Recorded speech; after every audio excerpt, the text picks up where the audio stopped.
Paz, meus irmãos, estaremos estudando a lição 4 da Revista dos Adultos. O título da lição é O Corpo como Templo do Espírito Santo. O trimestre é Corpo, Alma e Espírito, a restauração integral do ser humano para chegar à estatura completa de Cristo. Revista comentada pelo pastor Silas Queiroz. Louvado seja o nome do Senhor. Continuando, então, o tema sobre Corpo, Alma e Espírito, sobre antropologia bíblica, e concluindo essa parte da lição que fala sobre o corpo. Esta é a terceira lição que falamos sobre o corpo. Nós falaremos então dessa característica maravilhosa que ele agora é a habitação do Espírito Santo. Vimos na lição 2, iniciando sobre o tema sobre o corpo, e vimos a forma maravilhosa que ele é formado no Éden e formado também no ventre de cada mãe. Louvado seja o nome do Senhor. Então, esse corpo que é obra de um arquiteto, obra de um criador, com tudo perfeito, inigualável, O homem não consegue imitar a obra da criação de Deus. Vimos na lição 3, falando sobre a queda, sobre as consequências do pecado no corpo, inclusive a morte, as doenças, o envelhecimento. E nessa lição, então, nós estaremos vendo uma parte da restauração desse corpo, que é quando ele passa a ser a habitação do Espírito Santo. A partir do momento que o homem é salvo, crê no Senhor Jesus Cristo, recebe como Senhor e Salvador, esse corpo agora, que foi criado para a glória de Deus, volta a ter esse propósito, Então volta a viver uma vida santa, Então ser santificado pelo Espírito Santo, e para isso, ele habita em nós, ele que opera, então, todo o processo da santificação. Louvado seja o Senhor. Como já sabemos, esse corpo é plenamente restaurado na glorificação, então na volta de Cristo. Aleluia, os que estiverem mortos serão ressuscitados primeiro, transformados, os que estiverem vivos também serão transformados, e seus corpos serão revestidos de incorruptibilidade e de imortalidade. O texto áureo diz: ou não sabeis que o nosso corpo é o templo do Espírito Santo, que habita em vós, proveniente de Deus, e que não sois de vós mesmos. 1 Coríntios 6,19. A verdade prática é ter consciência de que nosso corpo é a habitação do Espírito Santo, faz toda a diferença na maneira como o possuímos. Então, a filosofia da época, as religiões, acreditava que o corpo de nada servia. O corpo poderia ser entregue ao hedonismo, porque era uma matéria má e não teria nenhum propósito em relação à divindade. Mas aí as escrituras vão contra esse pensamento da filosofia, daquelas religiões, e demonstram que o Senhor quer salvar corpo, alma e espírito. Inclusive o corpo tem essa utilidade santa no presente, glórias a Deus, de pertencer a Deus e de ser habitação do Espírito Santo. Por isso é necessário ser santo. Então, Deus não só quer o coração, Ele quer o homem por completo, o ser humano por completo, corpo, alma e espírito. Louvado seja o nome do Senhor. E o corpo tem o propósito de glorificar a Deus também nesta vida. A leitura bíblica em classe encontra 1 Coríntios 3, 16 e 17 e capítulo 6, 15 a 20. Não sabeis vós que sois o templo de Deus e que o Espírito de Deus habita em vós? Se alguém destruir o templo de Deus, Deus o destruirá, porque o templo de Deus, que sois vós, é santo. 1 Coríntios 6. Não sabeis vós que os vossos corpos são membros de Cristo? Tomarei, pois, os membros de Cristo e faloeis membros de uma meretriz? Não, por certo. Ou não sabeis que o que se ajunta com a meretriz faz um corpo com ela? Porque serão, disse, dois numa só carne.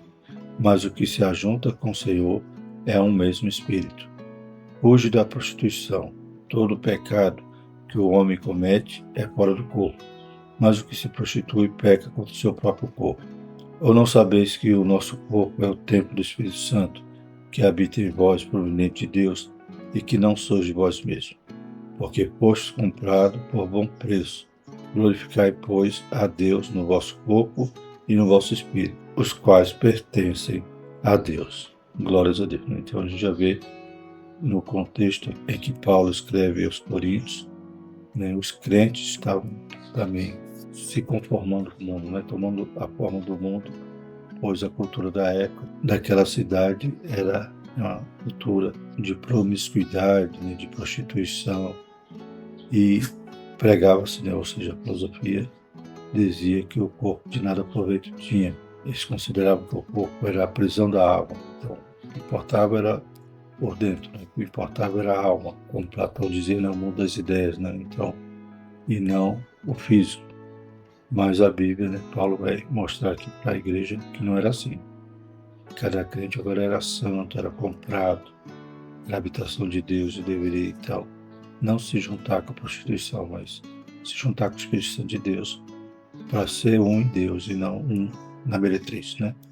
Então, a gente vê que a cultura da época não difere muito da de hoje, né? Com o hedonismo, as pessoas achando que tem que viver a vida, né, adoidado, tem que viver a vida, né, só buscando os prazeres, meu corpo, minha regra, então cada um faz o que quer, mas não é assim, né? A partir do momento que somos salvos, pertencemos a Cristo, somos selados, temos o penhor, temos a habitação do Espírito Santo de Deus, nos transformando, nos regenerando, né, operando o processo da santificação. Desde o posicional, né, que a partir do momento que cremos em Cristo, deixamos de ser do mundo, passamos a ser separados para Deus, santos, até o processo contínuo, que é a santificação diária, e por fim, né, a glorificação. Louvado seja o Senhor, que é quando todo o nosso ser estará plenamente salvo, corpo, alma e espírito.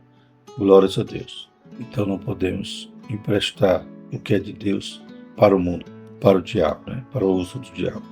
Que Deus nos ajude.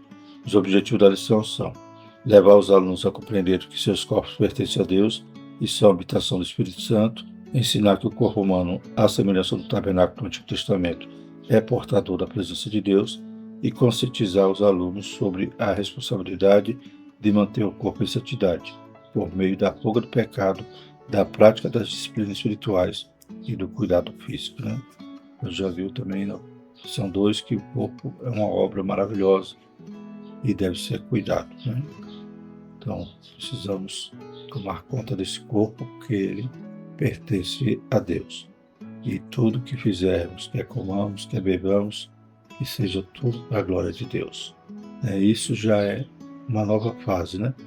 Na lição passada a gente falou da queda, das consequências, mas essa fase que estamos estudando nessa lição já é daqueles que são restaurados, né?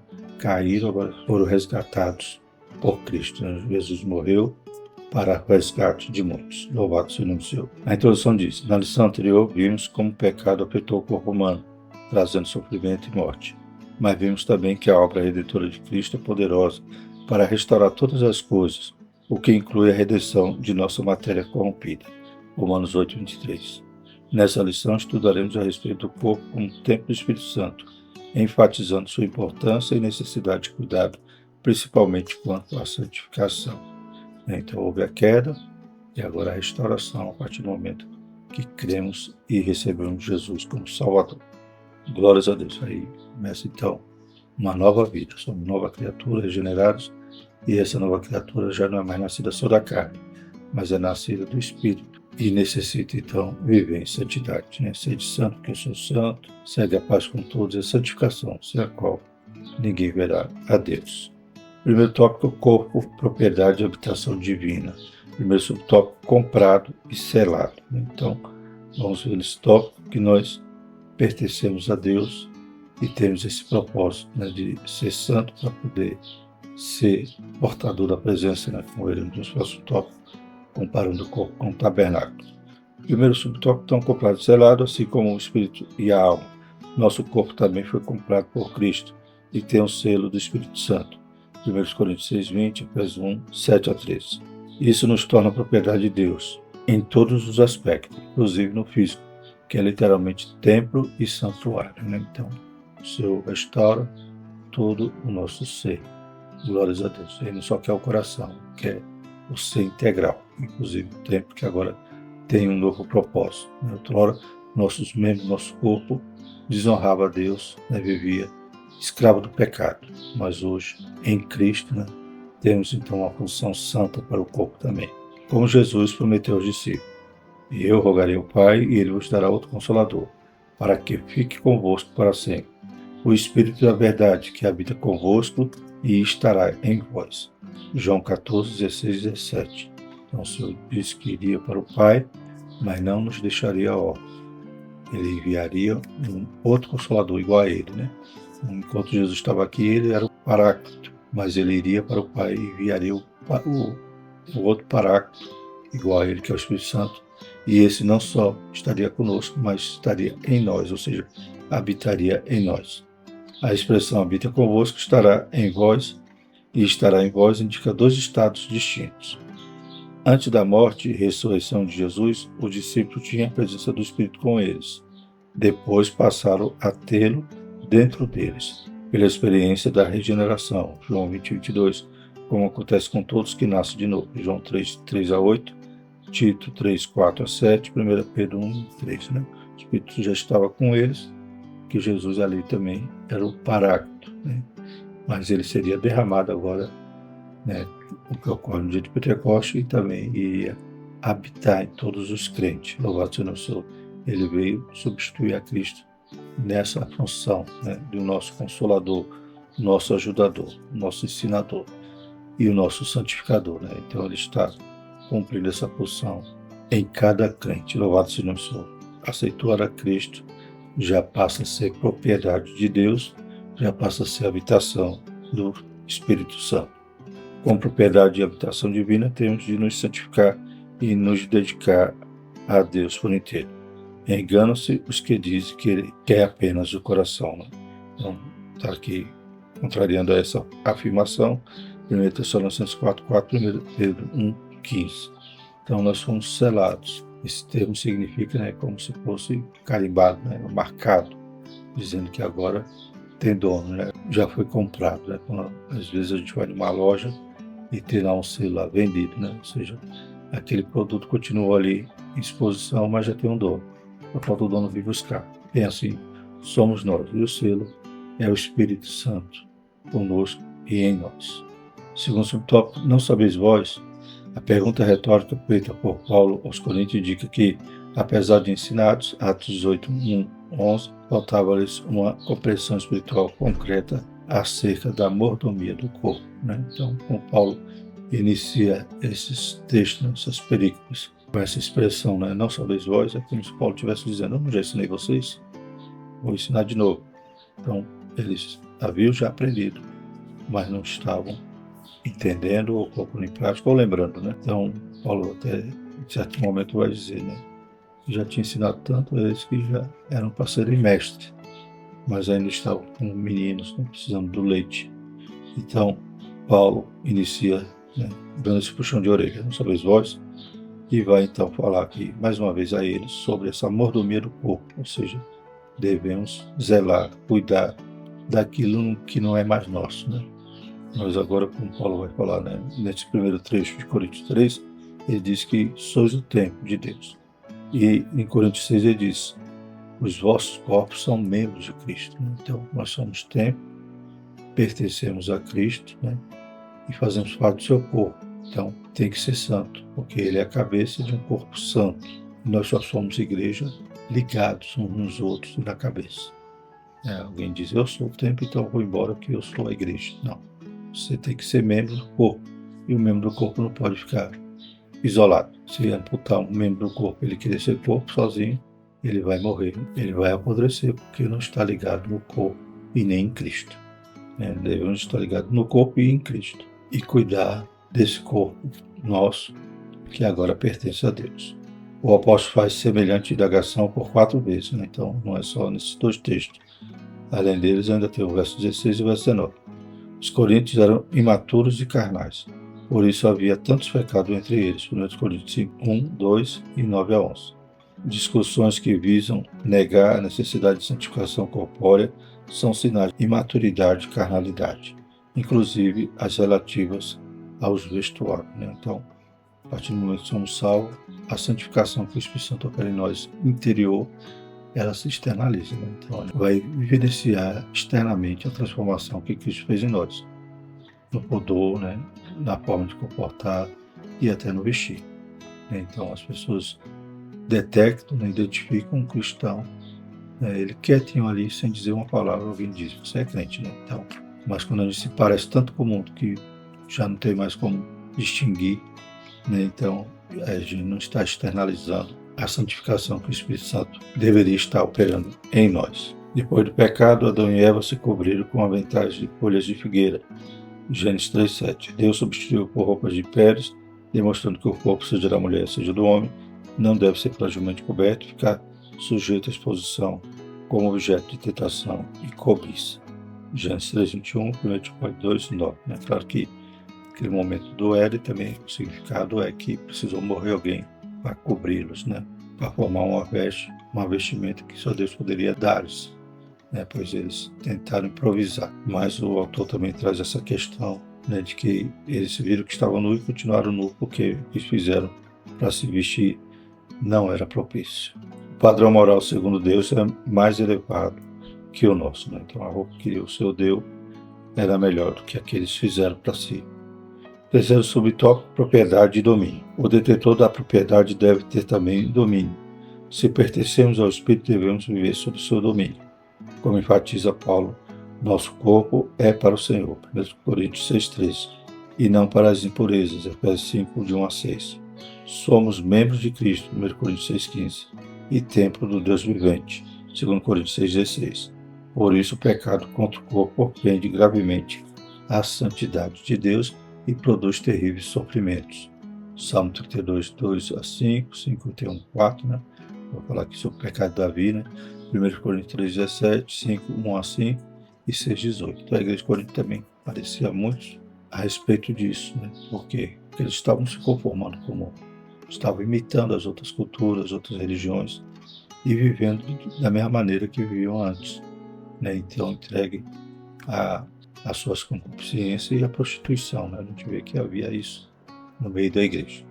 Então, foi uma igreja que Paulo teve muito trabalho. É claro que esses ensinos, né, se preservam e se transmitem para nós hoje. Temos que ter esse cuidado que Paulo requeria da igreja, né? Da mesma maneira que eles estavam inseridos no meio de uma geração perversa, nós também estamos.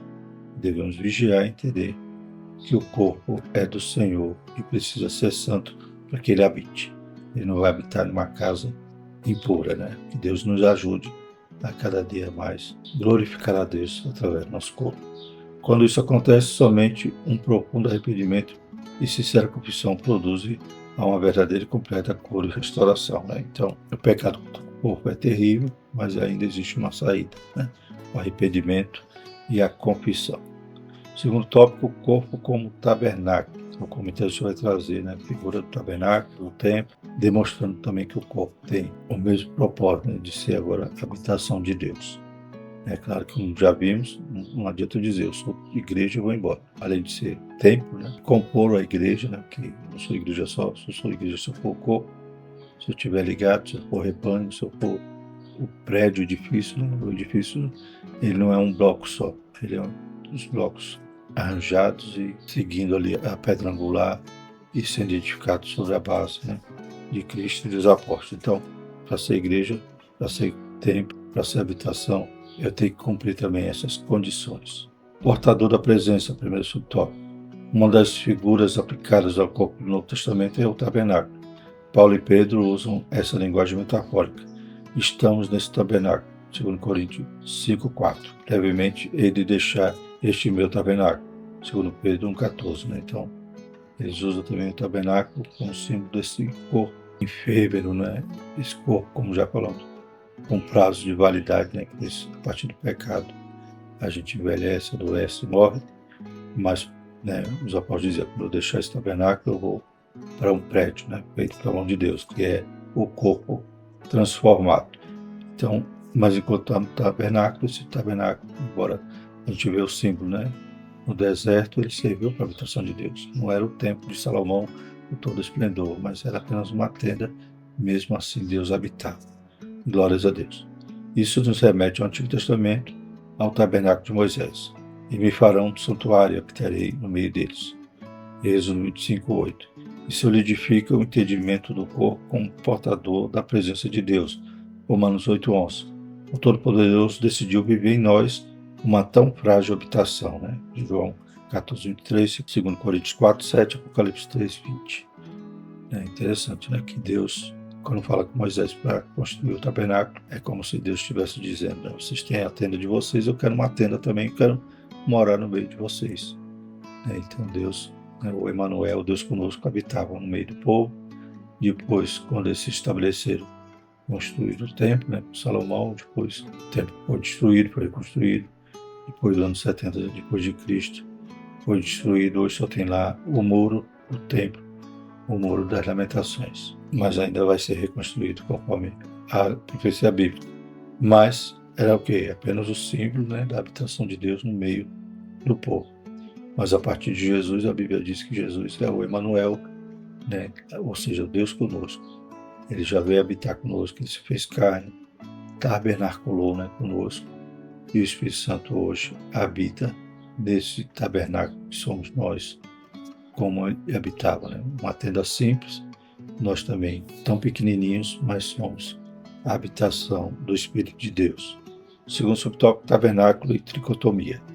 A analogia do tabernáculo reforça também o aspecto tricotômico do ser humano, a composição em 3 partes, assim como a edificação feita no deserto, o tabernáculo compreendia, né, o pátio, um espaço externo aberto, né, inclusive era onde ficava o povo não podia entrar na tenda santa, né, ou no santo dos santos, só os sacerdotes, ou o sumo sacerdote no lugar santíssimo. Né.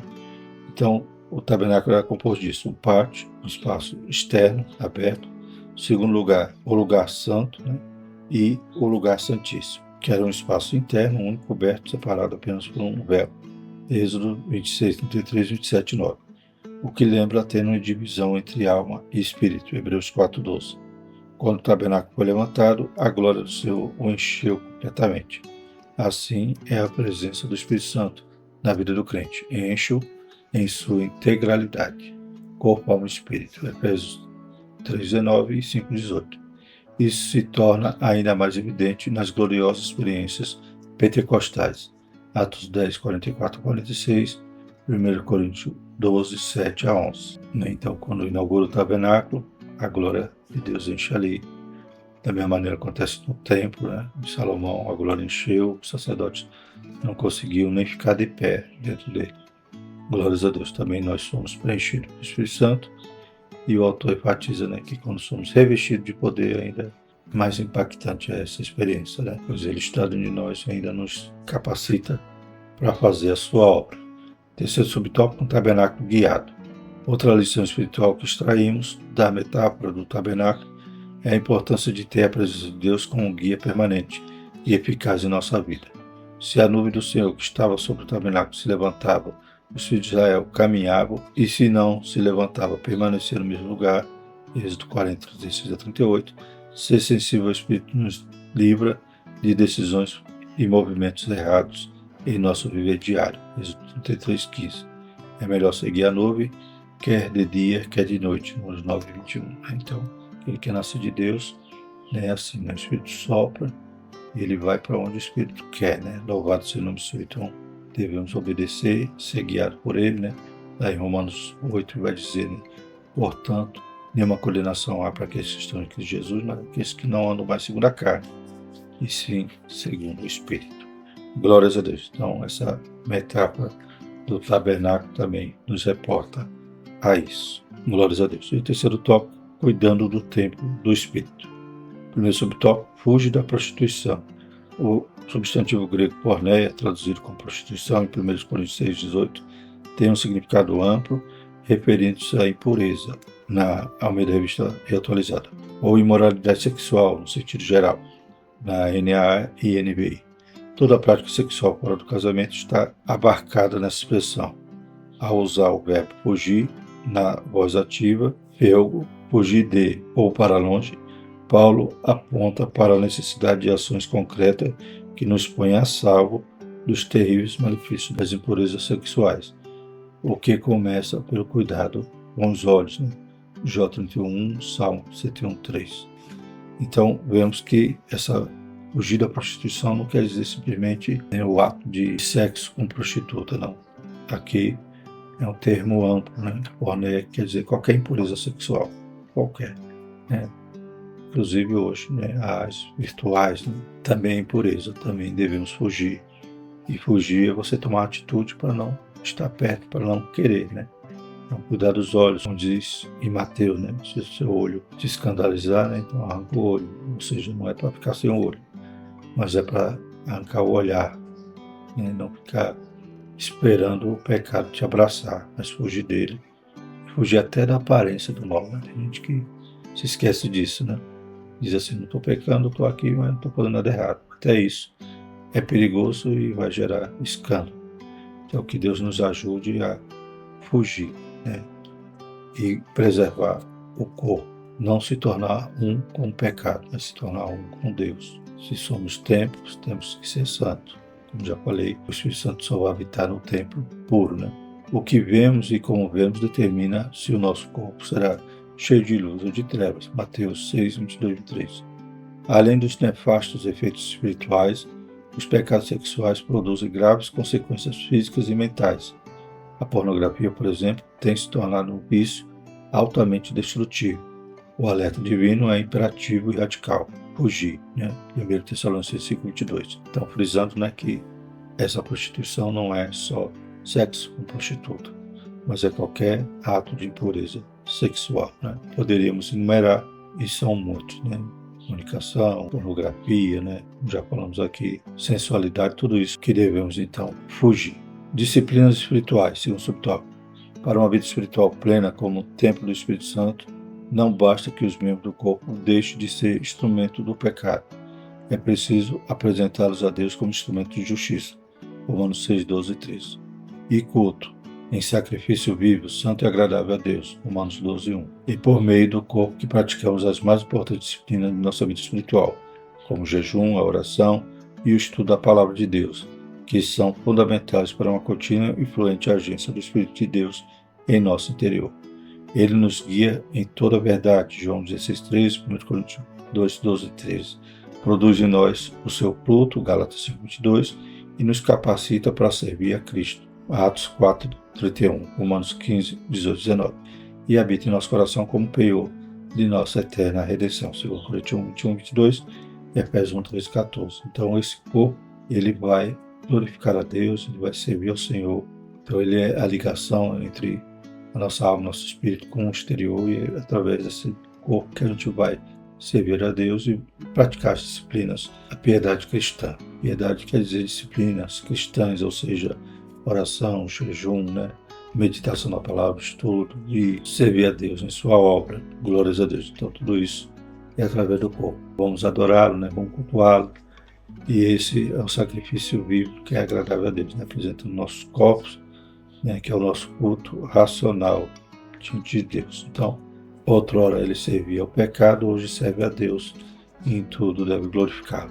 E como já falamos, a sua presença, né, a sua operação de santificação em nossa vida vai externalizar e as pessoas vão ver Cristo em nós. Louvado seja o nome do Senhor, vão contemplar o fruto do Espírito gerado em nossas vidas.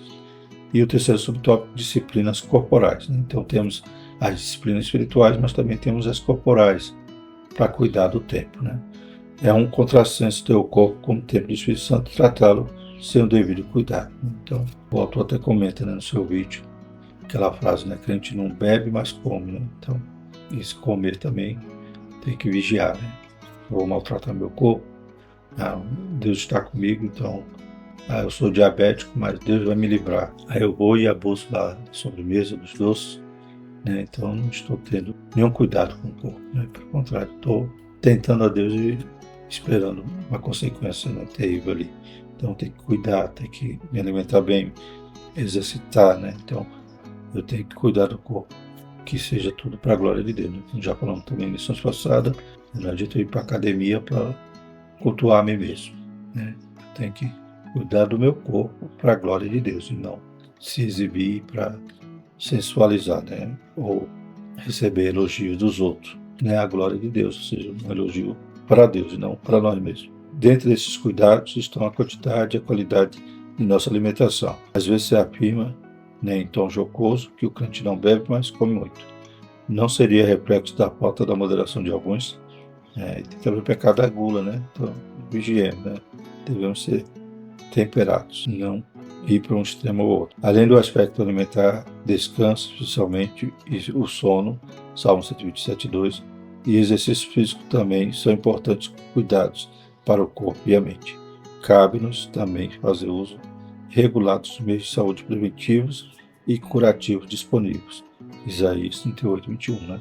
Ir para o médico, fazer um check-up, né? Ou estar doente, né? É claro que a primeira coisa é orar, mas não podemos excluir a medicina, que foi Deus também que criou. E é Deus que dá capacidade de sabedoria aos homens. Eles não entendem, não glorificam a Deus, mas a gente glorifica. Glórias a Deus. Então, temos que cuidar do templo, do corpo. Concluindo, corpo e mente saudáveis nos tornam mais dispostos para adorar e servir a Deus. Marcos 12:30. Que vivamos de maneira sábia e equilibrada como templo do Espírito. Um elevado privilégio, fruto da graça de Deus em Cristo Jesus. Então, faz parte da restauração, essa condição que nós temos hoje de habitação. Tudo isso foi pela graça, foi pelo que Cristo fez por nós ali na cruz. Tomou nosso castigo, as nossas ofensas, morreu em nosso lugar para nos tornar santos e para que o seu Espírito viesse habitar em nós e nos usar como templo, como instrumento, aleluia, na sua obra. Tudo privilégio, né? Nós não merecíamos. E um dia ainda vai nos glorificar, aleluia, transformando esse corpo abatido em um corpo imortal. Graças a Deus. E a próxima lição, a alma, a natureza material do ser humano. Então, claro que poderíamos ter mais lições ainda só falando do corpo, mas o tempo do trimestre não compreende tudo isso. Então, na próxima lição a gente já começa a falar sobre a alma. Graças a Deus. Vamos orar. Santo Eterno Deus, mais uma vez te louvamos, Pai. Te adoramos, Pai, por essas 3 lições falando sobre o corpo, Pai. Possamos realmente, aleluia, expressar o nosso louvor, nossa adoração e glorificar o Teu santo nome através de todo o nosso ser. Deus Santo, continua derramando suas bênçãos sobre todos aqueles que amam, participam, Pai, cooperam com a Escola Bíblica Dominical, São Jesus Fomenta, Pai, esse desejo no coração dos crentes para estar todo domingo na Tua casa. Em nome de Jesus, nós te louvamos e te agradecemos. Amém. E que a graça do nosso Senhor Jesus Cristo, o amor de Deus e a comunhão do Espírito Santo permaneça sobre todos nós, hoje e para todos sempre. Amém.